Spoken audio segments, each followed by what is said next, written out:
사랑하는 시흥 동산교회 성도 여러분, 좋은 아침입니다. 여호와 이레의 하나님이 여러분들의 삶에 필요한 것들을 예비하셨고 또 그 보물들을 하나하나 꺼내 보여주시는 큰 은혜가 가득한 한 날 되길 축복합니다. 자, 오늘 2022년 5월 4일 수요일 시동을 위한 메시지 지금 시작합니다. 오늘 우리에게 주시는 하나님의 말씀은 룻기 2장 14절에서 23절의 말씀입니다. 룻기 22장 14절에서 23절의 말씀. 어제는 우리가 어렵고 고통스러운 삶을 살아가면서도 서로에게 위로와 격려의 말을 하며 서로 세워주고 축복의 말을 하는 이 등장인물들의 언행을 살펴보았습니다. 그런데 보아스가 단지 룻에게 말로만 배려한 것이 아니었죠. 오늘 14절을 보시면 식사할 때 보아스가 룻에게 이르되 이리로 와서 떡을 먹으며 내 떡 조각을 초에 찍으라 하므로 룻이 곡식 베는 자 곁에 앉으니 그가 볶은 곡식을 주매 룻이 배불리 먹고 남았더라. 곡식을 볶아서 식사를 하는데 자기 식구들만 먹인 것이 아니라 룻을 불러서 같이 먹자고 청합니다. 음식을 대충 준 게 아니라 떡을 초에 찍어서 먹으라면서 친절하게 안내를 해주고 있습니다. 룻은 그 배려 안에서 배불리 먹고 음식을 남겼습니다. 아마도 오랜만에 아름다운 식사를 했지 않았는가. 보아스가 또 말합니다. 15절과 16절에 룻이 이삭을 주우러 일어날 때 보아스가 자기 소년들에게 명령하여 이르되 그에게 곡식 단 사이에서 줍게 하고 책망하지 말며 또 그를 위하여 곡식 다발에서 조금씩 뽑아버려서 그에게 줍게 하고 꾸짖지 말라 하니라. 아니 이럴 거면 그냥 곡식을 다 탈곡해서 줄 것이지 굳이 곡식 다발에서 이삭을 뽑아 버리게 하고 줍게 만들고 왜 이렇게 일을 어렵게 만드는가 의문이 생길 수가 있죠. 밭에서 낫지를 해서 거둔 곡식 단이 있는데 그것을 일부러 다시 밭에 버리라니 굉장히 비효율적이죠. 하지만 여기에서 보아스의 배려심이 돋보이지 않습니까? 룻이 떳떳하게 수고하여서 그 곡식을 취하게 하기 위함입니다. 일단 밭에 떨어진 것은 누구라도 가서 주울 수 있으니 룻은 그저 가서 떳떳하게 수고하여서 그것을 거둬오기만 하면 되는 것이죠. 여러분, 우리가 누군가에게 도움을 받는 것은 쉽지 않은 일입니다. 왜냐하면 자존심이 상하기 때문이죠. 하지만 도움을 받는 것보다 더 어려운 것은 도움을 주는 것입니다.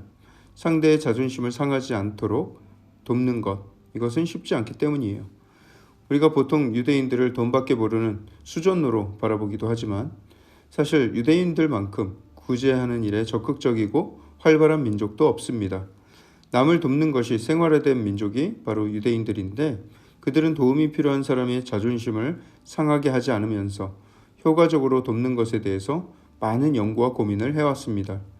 그들은 구제하는 방법에 따라서 그 선행의 정도를 8단계로 나누는데 그중 가장 고상한 서너 가지를 제가 소개하면 이런 것입니다. 가장 높은 수준의 구제는 가난한 사람에게 직업을 소개하거나 돈을 빌려줘서 사업을 일으키게 하는 일입니다. 이는 도움을 주는 사람이나 도움을 받는 사람이나 동등한 관계를 유지하면서도 가장 효과적인 도움을 주기 때문입니다. 두 번째 고상하게 여겨지는 구제는 도움을 주는 사람도 누가 받게 되는지를 모르고 도움을 받는 사람도 누가 주었는지를 모르는 상태의 구제입니다. 그랬을 때 구제받는 사람은 자존심 상할 일이 없고 구제하는 사람도 하나님의 율법을 다 지키게 되었으니 서로 만족하게 되는 것입니다. 세 번째 돕는 사람은 누굴 돕는지는 알지만 받는 사람은 누가 주는지 모를 때입니다. 또 네 번째는 그 반대로 받는 사람은 누가 주는지는 알지만 주는 사람은 누가 받는지 모르는 때입니다. 그렇게 서로의 존재를 모를 때 주는 사람과 받는 사람의 관계가 어색해지지 않고 교만하거나 비참한 마음이 들지 않을 수 있기 때문이죠. 보아스의 경우 이 모든 것에 좋은 모범을 보이고 있습니다. 일을 할 수 있게 만들어주면서 부끄러운 마음이 들지 않도록 세심한 배려를 해주는 것이죠. 그리고 룻은 보아스가 은밀히 베푼 그 은혜 안에서 열심히 일하여서 식량을 마련합니다. 룻이 열심히 이삭을 주었는데 저녁까지 주우니까 거둔 양이 한 에바쯤 되었다 기록하고 있죠. 그것은 약 22리터 정도 되는 양입니다. 요즘은 그런 생수기가 없지만 예전에 생수 말통을 거꾸로 꽂아서 썼지 않습니까? 그게 약 20리터 정도 되는데 하루 나가서 이삭을 거둔 것 치고는 상당히 풍족하게 거두어 온 것이죠. 며칠만 더 그런 식으로 주워올 수 있다면 이제 그 땅에서 정착하여 사는 것은 큰 문제가 되지 않을 것입니다. 그날의 수확은 룻의 노력만으로 된 것은 아니죠. 보아스의 따뜻한 배려가 있었기 때문입니다. 룻을 긍휼히 여기는 보아스의 따뜻한 배려와 은혜가 있었기 때문에 그 한 에바 가득한 복을 얻을 수 있었던 거예요. 우리 또한 마찬가지입니다. 우리가 성실히 열심히 사는 것으로 어느 정도 허기를 달랠 수는 있습니다.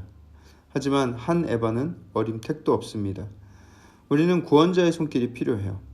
이 땅에 공고한 인생을 살아가는 동안 우리는 구원자의 도움이 반드시 필요합니다. 그 구원의 은혜와 더불어서 우리의 충성됨이 있다면 우리는 이 땅에서부터 천국의 풍요를 누리며 살 수 있게 됩니다.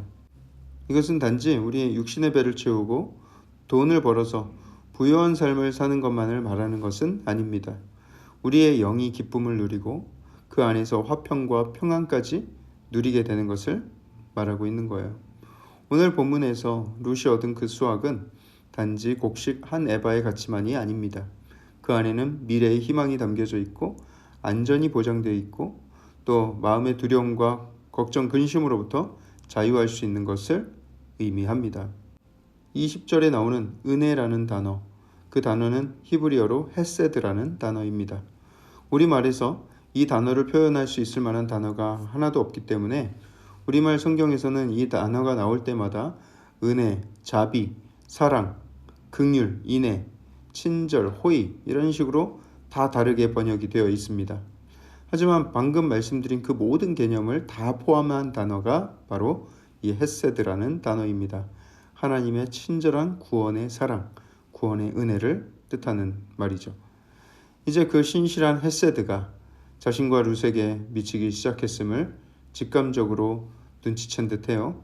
나오미의 입에서도 희망이 선포되기 시작한 걸 보면 말이죠. 이제 며느리 룻이 가져온 광명으로 인해서 나오미의 얼굴에 드리워졌던 어둠의 그늘이 조금씩 거두어지는 듯합니다. 나오미가 며느리 룻에게 이야기를 합니다. 너는 보아스가 일러준 대로 그 밭을 떠나지 말거라. 다른 밭에 가서 사람을 만나지 않는 것이 좋겠다. 이렇게 권면을 합니다. 물론 그 말을 하지 않아도 당연히 룻은 다른 데로 가진 않겠죠. 하지만 그 당연한 말을 했던 데에는 이유가 있습니다. 왜냐하면 십수년 전에 나오미와 엘리멜렉은 어리석게도 그 안전한 밭을 떠나서 눈에 보이는 풍족을 따라 떠난 이력이 있기 때문입니다. 너무 먹고 살기 힘드니까, 기근이 드니까 그냥 눈에 보이는 배를 채울 수 있는 곳을 향해서 떠났던 거예요.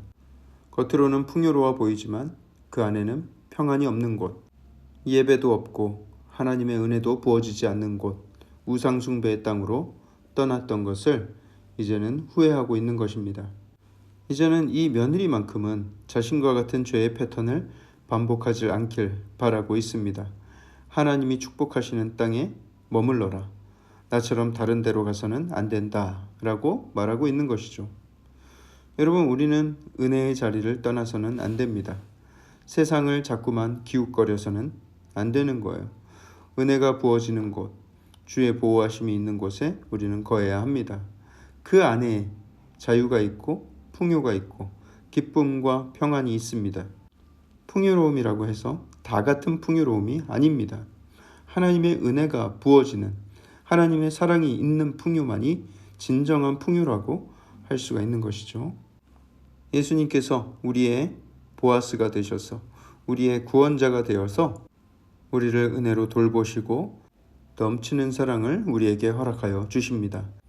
주의 품 안에 거하는 것이 가장 큰 행복이고 가장 큰 평안임을 기억하시길 바랍니다. 두려움이 떠나가고 감사와 감격 가운데 살아갈 힘을 얻게 될 것입니다. 그 귀한 주님의 헤세드를 사모하며 오늘 하루도 힘차게 주님 앞으로 더 가까이 나아가는 저 여러분들 되길 주님의 이름으로 축복합니다. 사랑의 하나님 감사합니다.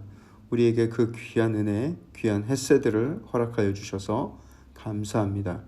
주님께서 주신 은혜를 마음 가운데 깊이 사모하며 그 자리에 머물며 폭포수와 같이 쏟아지는 은혜를 풍성히 받아 누리는 나의 삶이 되게 하여 주시옵소서. 오늘 하루도 주님께 더 가까이 나아갑니다. 세상에 눈 돌리지 아니하고 주님 주시는 평강, 주님 주시는 그 헷세드만 사모하며 나아가는 귀한 한 날 되게 하여 주시옵소서. 모든 말씀을 살아계신 예수 그리스도 이름으로 감사하며 기도합니다. 아멘.